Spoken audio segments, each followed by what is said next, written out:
ಸಂಧ್ಯಾವಂದನಕ್ಕೆ ಭಾನುವಾರ ಅಲ್ಲ, ಶಾಸ್ತ್ರ ಶ್ರವಣ. ಸಂಧ್ಯಾವಂದನ ಏನೇ ಕಷ್ಟ ಆದರೂ ಪ್ರಾಣ ಹೋದರೂ ನಿತ್ಯ ಮಾಡೋದೆ.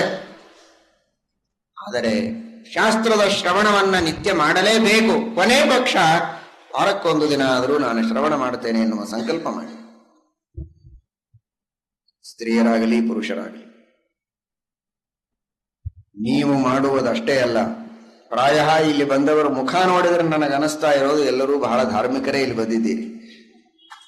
ಆದರೆ ನಿಮ್ಮ ಗೆಳೆಯರಿರ್ತಾರೆ, ನಿಮಗೆ ಇಷ್ಟರು, ಮಿತ್ರರು, ಬಂಧುಗಳು, ಈ ಊರಿನಲ್ಲಿ ಬೇರೆ ಊರಿನಲ್ಲಿ ಅಬ್ರಾಡ್ ಒಳಗಿರಬಹುದು, ಎಲ್ಲಿಯೇ ಇರಲಿ, ನಿಮಗೆ ತಿಳಿದಂತಹ ಯುವಕರಾಗಲಿ ಯುವತಿಯರಾಗಲಿ ಎಲ್ಲಿಯೇ ಇರಲಿ, ಅವರ ಜೊತೆಗೆ ಮಾತನಾಡಿ. ಇವತ್ತೇ ಮಾತನಾಡಿ. ಇವತ್ತೇನ್ರಿ ಹೋಳಿ ಹುಣ್ಣಿಮೆ ಇಂಥ ದಿವಸ ಮಾತನಾಡಿ ಅಂತ ನೀವಂತೀರಿ.